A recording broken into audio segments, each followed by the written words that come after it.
साल 2013 रशिया का चेबारकुल शहर। अंतरिक्ष से एक 20 मीटर चौड़ा और 15,000 टन वजनी एस्टेरॉयड वातावरण में प्रवेश करके एक जोरदार विस्फोट के साथ आसमान में ही फूट पड़ता है। इस ब्लास्ट की एनर्जी हिरोशिमा नागासाकी में गिरे परमाणु बम से भी 30 गुना अधिक होती है। आसमान में फूटे इस एस्टेरॉयड से रूस के शहर की 7,000 बिल्डिंग्स डैमेज हो जाती है और लगभग 1500 लोग घायल हो जाते हैं। रूस के लोग लकी थे क्योंकि यह एस्टेरॉयड आसमान में ही फट पड़ा, लेकिन डायनासोरस लकी नहीं थे।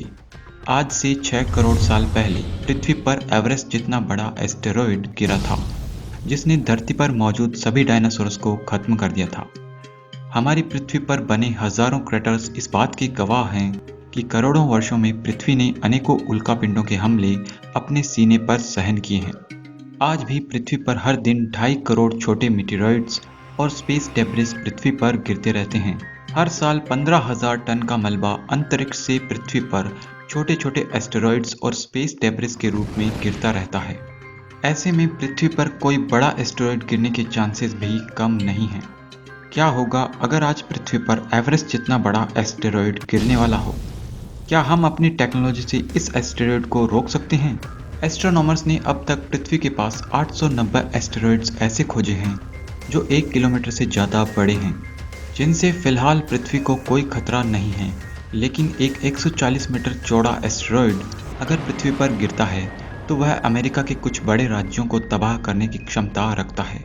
और एस्ट्रोनॉमर्स के अनुसार पृथ्वी के पास ऐसे एस्टेरॉइड्स की संख्या 25,000 के पास जाती है और अब तक वैज्ञानिकों ने इनमें से 10,000 एस्टेरॉइड्स को ही डिटेक्ट किया है।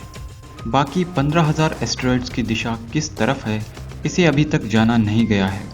ऐसे में चांसेस है कि इनमें से कोई एस्टेरॉइड पृथ्वी से टकरा जाए, लेकिन हम इंसानों को घबराने की ज़रूरत नहीं है, क्योंकि अमेरिकी अंतरिक्ष एजेंसी नासा और स्पेसएक्स के संस्थापक एलन मस्क मिलकर एक ऐसे मिशन को अंजाम दे रहे हैं जिससे फ्यूचर में हम पृथ्वी पर गिरने वाले किसी भी एस्टेरॉइड की दिशा बदलकर उसे पृथ्वी से दूर धकेल सकते हैं। पृथ्वी पर मंडरा रहे एस्टेरॉइड्स के खतरों को ध्यान में रखते हुए अमेरिकी अंतरिक्ष एजेंसी नासा ने डार्ट मिशन की शुरुआत की है। नासा ने 24 नवंबर 2021 को ही इस मिशन को लॉन्च कर दिया है, जिसके तहत नासा अपने एक स्पेसक्राफ्ट को एक एस्टेरॉइड से टकराकर उसकी दिशा बदल देगा। हमारी पृथ्वी से लाखों किलोमीटर दूर एक डबल एस्टेरॉइड सिस्टम है, जिसमें एक प्राइमरी एस्टेरॉइड है जिसका नाम है डिडिमॉस, और उसके चारों ओर घूमने वाला एक 170 मीटर चौड़ा छोटा एस्टेरॉइड है जिसका नाम डाइमॉर्फोस है।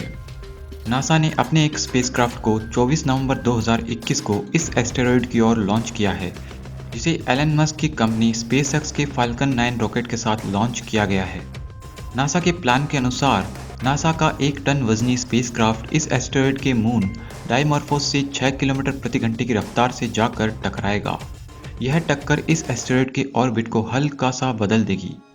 इस टक्कर का असर ये होगा कि डाइमॉर्फोस का ऑर्बिट 12 घंटे से बदलकर 11 घंटे 45 मिनट के आसपास हो जाएगा। अंतरिक्ष में होने वाली इस टक्कर को इटालियन स्पेस एजेंसी का सैटेलाइट लिसिया क्यूब लाइव रिकॉर्ड करेगा और इस टक्कर के बाद यूरोपियन स्पेस एजेंसी का हेरा मिशन इस इम्पैक्ट को स्टडी करेगा। इस मिशन से नासा यह सुनिश्चित करेगा कि हम किसी एस्टेरॉइड की दिशा को बदलने में कितना सक्षम हैं, ताकि भविष्य में पृथ्वी पर आने वाले बड़े खतरों से हम पृथ्वी को बचा सकें। अगर कोई छोटा एस्टेरॉइड पृथ्वी से टकराने आ रहा हो तो हम उसकी दिशा को बदल सकते हैं, लेकिन क्या हो कि अगर हम डायनासोरस की तरह अनलकी हों और माउंट एवरेस्ट जितना बड़ा एस्टेरॉइड पृथ्वी से टकराने आ जाए, क्या हम उसे रोक सकते हैं?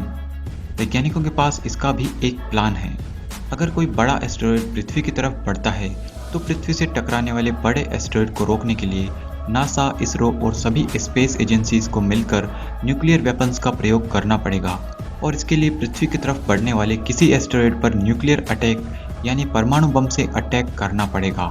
न्यूक्लियर अटैक से पैदा हुई एक्स-रे किरणें उस एस्टेरॉइड की सरफेस को वेपराइज कर देगी और एस्टेरॉइड की जिस साइड पर न्यूक्लियर अटैक होगा वहां पर बनने वाले क्रेटर से तेजी से निकलने वाली गैस और धूल के थ्रस्ट से एस्टेरॉइड की दिशा बदल सकती है और इस तरह न्यूक्लियर अटैक से एस्टेरॉइड के पाथ को बदला जा सकता है। नासा के भेजे हुए इस स्पेसक्राफ्ट को इस एस्टेरॉइड तक पहुंचने में 10 महीने लगेंगे और इसके बाद हम जान पाएंगे कि आखिर स्पेसक्राफ्ट की टक्कर से इस एस्टेरॉयड की दिशा कितनी बदलती है। इस टेस्ट को स्टडी करके फ्यूचर में हम एक एस्टेरॉयड डिफेंस सिस्टम को बनाने में सक्षम हो पाएंगे, जिससे हमारी पृथ्वी पर बसने वाले जीवन को बचाया जा सके।